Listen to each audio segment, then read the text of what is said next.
Welcome guys. Welcome to our physics lesson. Physics grade 10, we're going to cover about six topics. Yeah, and these we have, mind you, this is according to our program. I don't know about your school syllabus, but according to our syllabus, these are the topics we're going to cover in grade 10. So we'll cover physical quantities 1, kinematics 2, dynamics 3, then 4, mass, weight and density, then number 5, turning effect of forces, then the last that is pressure. Again, in term 1 we're going to talk about physical quantities and kinematics. So in term 1 we're just going to talk about 2 topics. Okay, so today we're just going to start with physical quantities, units and measurements. Yeah, so in today's lesson we are going to talk about physical quantities. Yeah, this topic is the foundation of all physics, so it's very important because whatever you'll be doing, you'll be required to know these concepts for you to answer any physics questions.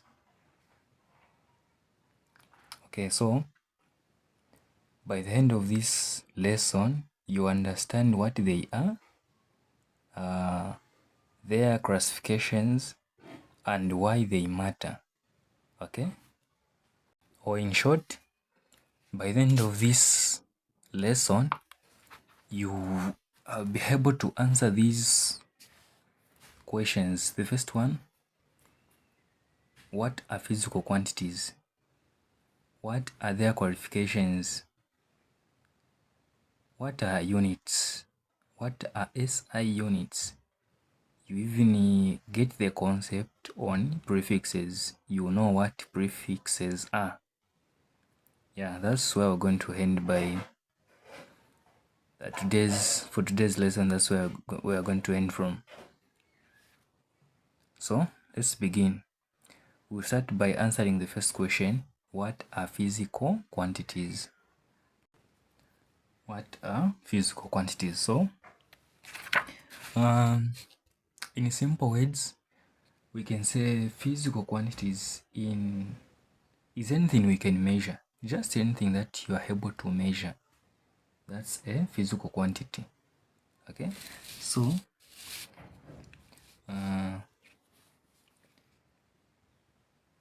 physical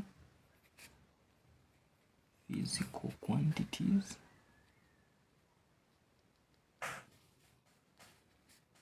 is anything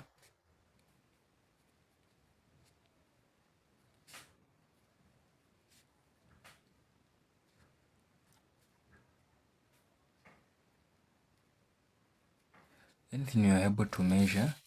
You can refer them to as physical quantities. Okay, then these physical quantities consist of 2 parts. Okay, so these consist of 2 parts. Okay, the first part is a magnitude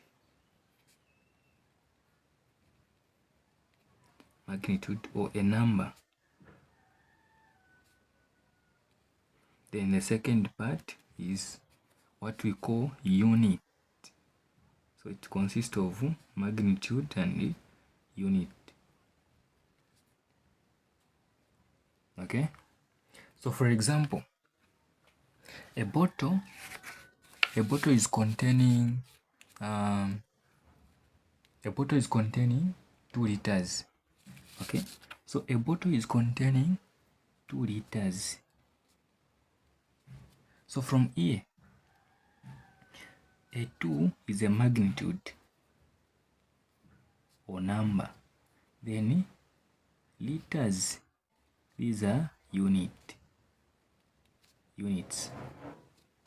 Okay, or maybe a piece of cloth may be 5 meters long. So 5 meters, 5 meters, this is a number, then this is a unit. Or maybe you are buying 50 kilograms.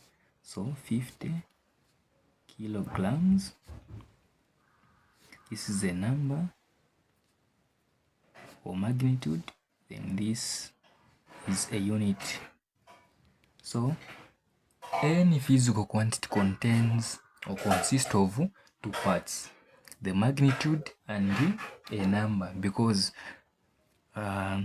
these are the things we use when measuring. We use numbers and units. For example, you are given money. How much do you have? You can't say I have 5. You can't say I have 5. But you can say I have a 5 kwasha. Meaning you have specified. Whoever is going to look at this will be able to tell that this one was talking about money. Yeah. So all these we've talked about, all these are physical quantities. Why? Because we can measure them. Okay? They help us describe the world around us in a clear and scientific way. Yeah, physical quantities. So, hope everyone understood. I'm sure everyone have understood. And for now, I can go to classifications. Remember, physics is all about measuring and calculating. Okay, so that's why we started with physical quantities, so that you know the foundation of physics. Okay, and physical quantities are simply measurable features of an object or anything you can measure. So now, what are their classification? What are their groups? Okay, it's important. So physical quantities are classified into about three classes. They are classified into 3 classes. So the first one is fundamental or base physical quantities, basic quantities. The second one is derived quantities. The third one is they are classified in scalar and vector quantities. Yeah. So we are going to start with basic quantities. So what are these basic quantities? These are quantities that we cannot break. Yeah, we cannot break them down into anything more simple. You know what I mean? Eventually, if you have not understood, let me give an example. Okay, not necessarily an example, but under fundamental base or base physical quantities, the quantities that cannot be broken down into anything simple, we have length. So we have length. We also have weight. Length is measured in meters. You can't break down meters into simple. It is just meters. Whenever you are measuring length, you'll be using meters. You understand what I mean by not breaking them down into simple. Okay, so again, when we talk of mass is measured in kilograms. That's kg. You can't break down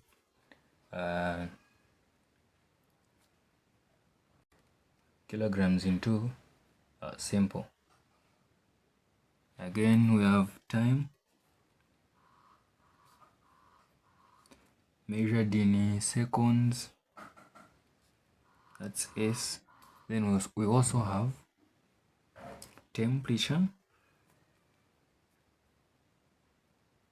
We have temperature measured in kelvins. We also have amount. I want to be given a lot of stuffs, unnecessary stuffs, measured in mole. This is mostly used in chemistry. You understand when you start looking at more concept. So measured in mole. So these are fundamental physical quantities. Okay. Then the other class. So this is the first class. Let's go to the next class. Okay.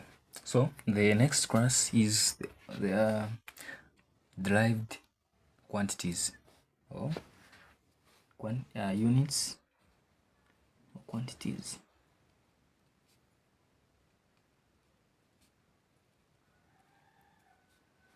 Okay. Yeah, so why are they called derived quantities? So these are quantities that are created by combining those base quantities we talked about. Yeah. So they are derived from those base quantities. You understand when I give some examples? So to express these, we use formulas. Okay, so they are made from the previous class we discussed about. Yeah, so when you combine the base quantities, you come up with a derived quantity. Okay, so let me give an example. We have area, we also have volume. These are just some of them. We have volume, we also have speed. These are derived quantities. So let me give an example. Area,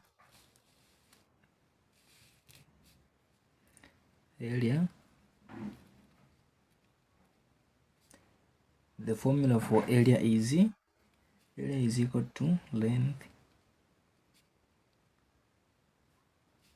times width.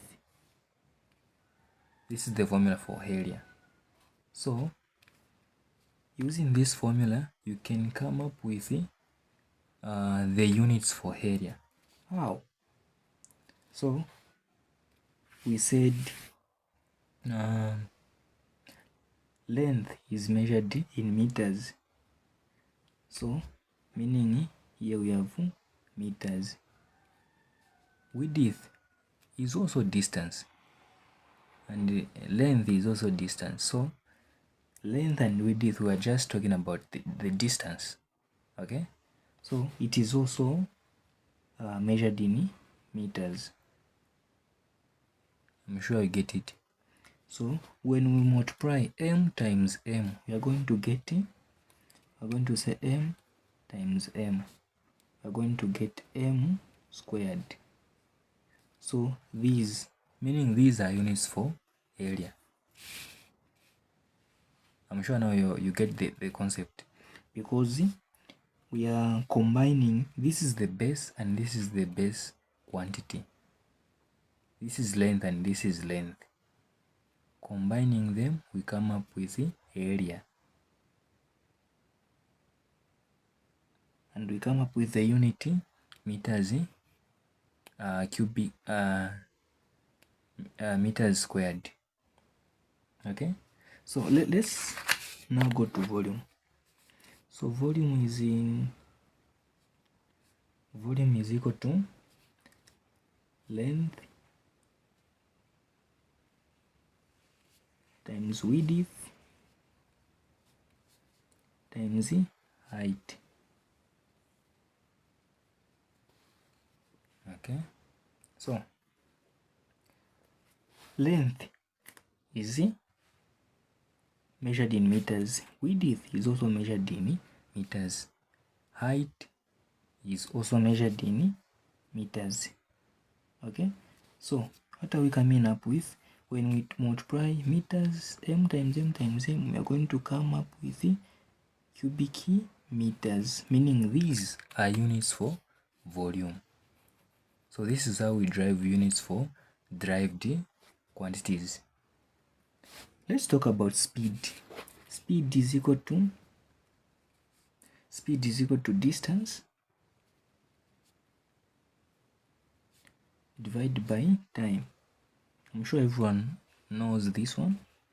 So distance is measured in meters, then time is measured in seconds, then division is meaning it's m divided by s. These are units for speed, meters per seconds. So we write them like this: meters per seconds. These are units for speed. So this is the main reason we call these as derived units. We can talk about a lot, but I'm just going to give this example so you can go and try deriving the units for force, density, and the pressure. Go and try them out. So the other class of physical quantities is what we call this one scalar and vector quantities. How do we classify these quantities? We classify physical quantities by whether they have direction or not. What does that mean? Don't worry, you understand, you get it.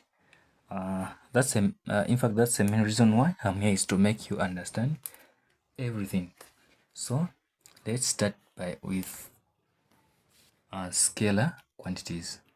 First of all, let me write how we classify these. Yeah, so classifying quantities by whether they have direction or not. So let's start with scalar. What about scalar? So these are quantities that have only magnitude.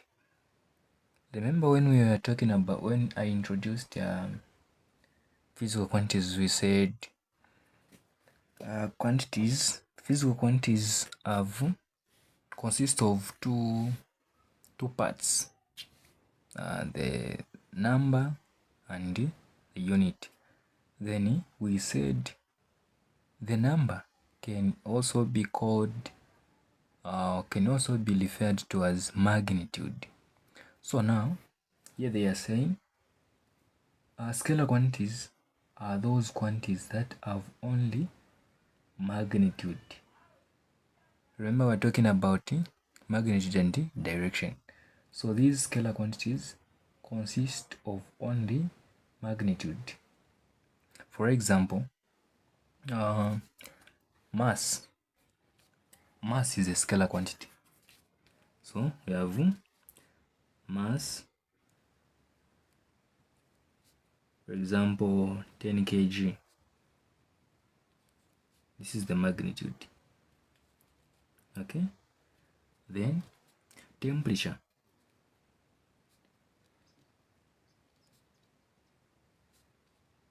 Maybe measured in 30 degrees Celsius. This is a scalar quantity. Then we also have speed. You can also have speed. For example, 60 kilometers per hour. What else? Even time. Yeah, even time. Measured, for example, it took me 5 minutes. 5 minutes. Yeah, so these are examples of scalar quantities. So in short, scalar quantities only tell us They only tell us how much. Okay, you know what I mean? How much time do you have? It's 5 minutes. How much speed? 60. How much temperature? 30. Then how much mass? You say 10 kg. How much do you have? How much money do you have? You say 10 kwacha. That's scalar. So now let's talk about vectors. When we talk about vectors, you understand these. You'll be differentiating between scalar and vector quantities. So let's talk about vectors now. What are vector quantities?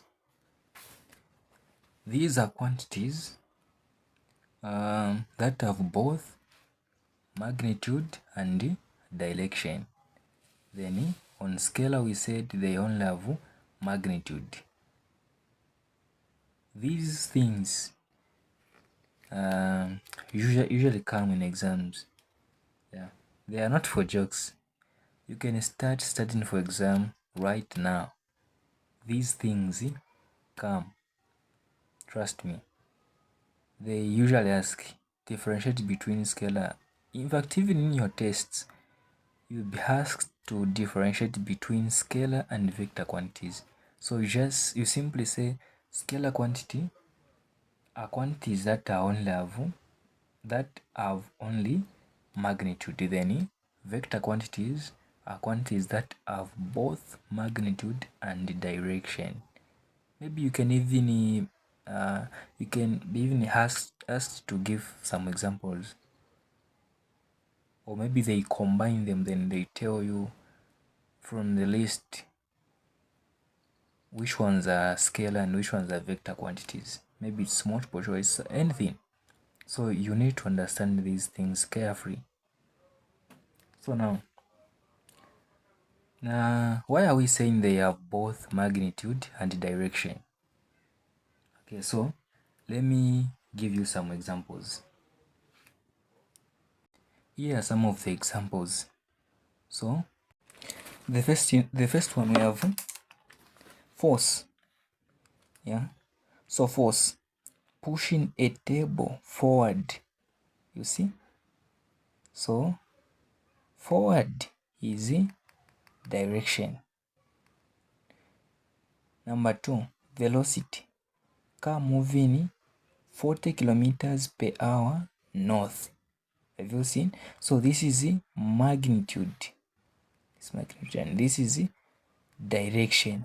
This is the direction. So these are vector quantities. They consist of magnitude and direction. I think now you understand the difference between scalar and vector quantities. And then when we talk of displacement, walking 5 meters east. Okay, so 5 meters, this is our magnitude, then this is our direction. Acceleration, speeding up in a particular direction. Yeah, so these are some of the examples of vector quantities. So that's all about classification of physical quantities. We only have 3. Scalar, we have scalar and vectors. We also have derived quantities, and the first one we talked about fundamental physical quantities.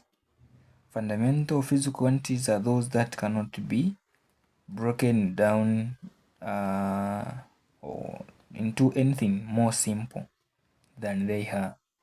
Then derived quantities are those that are created by combining the base quantities. Then scalar and vectors. Here now we are talking about magnitude and direction. Where are we now?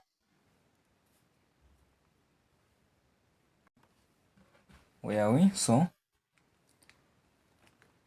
we've answered this one. If you didn't understand, go back and check. We have classified them. So we have done with these two. Let's now go to what are units and what are SI units. So what are units?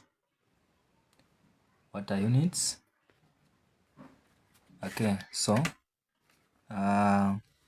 units are standards used to measure a physical quantity. Okay, for example, money. When you are measuring money, we use currency. For example, in Zambia, it's kwacha. How much money do you have? We're going to say I have a 5 kwacha. So the kwacha is what we call a unit. Okay,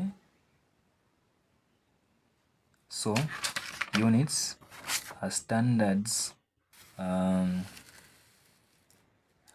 used to measure physical quantities. Now there is what we call SI units. This is now international system units. Okay, so the S stands for system, then the I stands for international.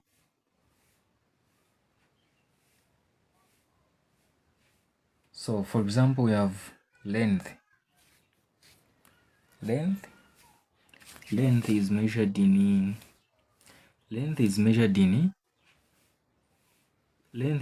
meters.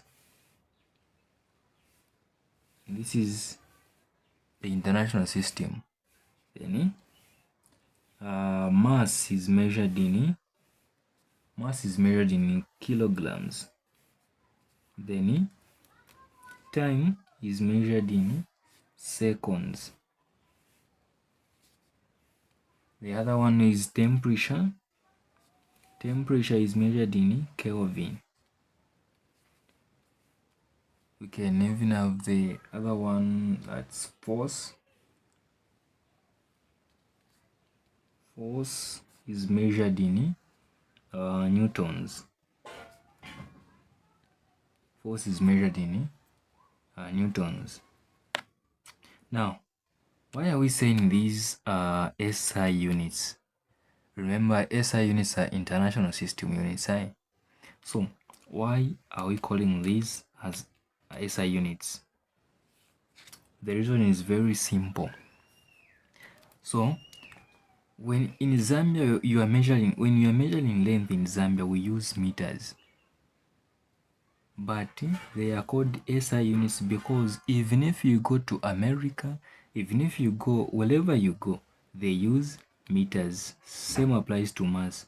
Wherever you go, you'll be using kilograms as the units for mass. Time, seconds, temperature, Kelvin, force, they use newtons everywhere you go. So they are called SI units. Even these usually come in exams and tests. So make sure you understand them carefully. So let's also talk about non-SI units. Okay.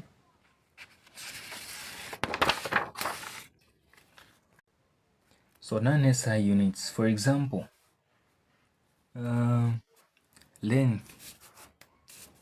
can be measured in inches, can be measured in miles, 100 miles, 12 inches, feet.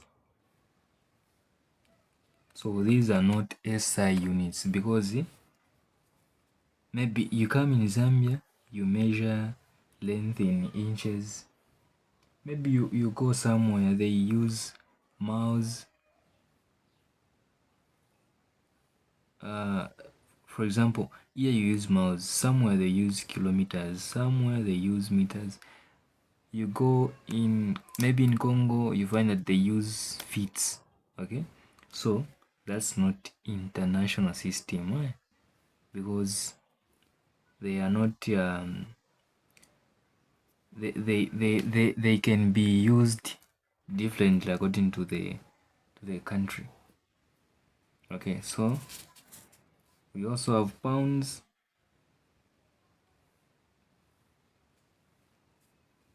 We also have Celsius when we talk of weather, degrees Celsius. But on SI units we said the SI units for temperature is Kelvin. So maybe it might come in the test or exam. Usually in multiple choice questions, maybe they indicate a temperature in Kelvin, temperature in Celsius.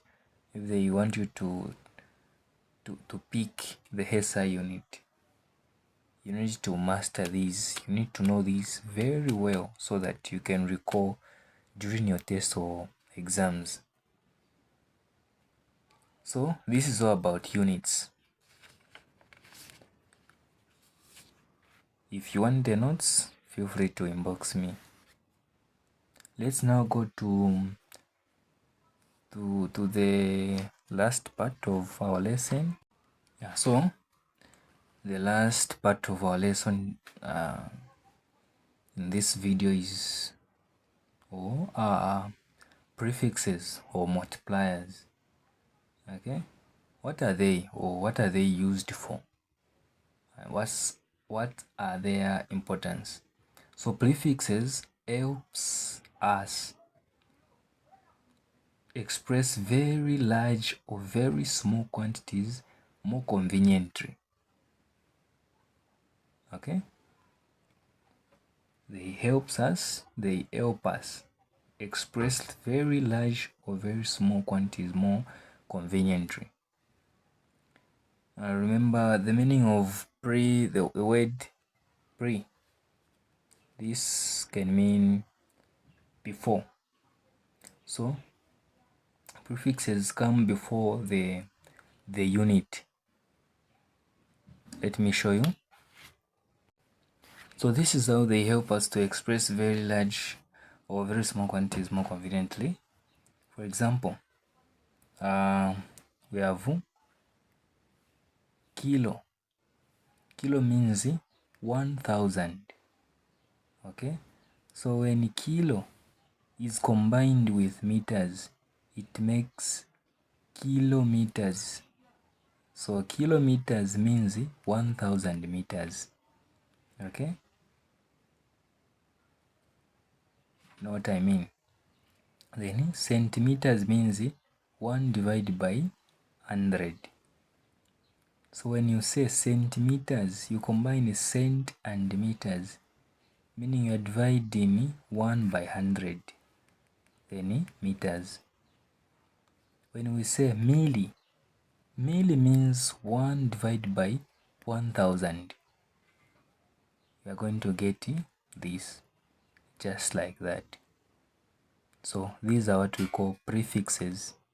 Instead of writing 1000 meters, you are just going to say 1 kilometers, meaning you have written this large quantity more conveniently, just like 1 kilometer. Everyone will tell that this person is talking about 1000 meters.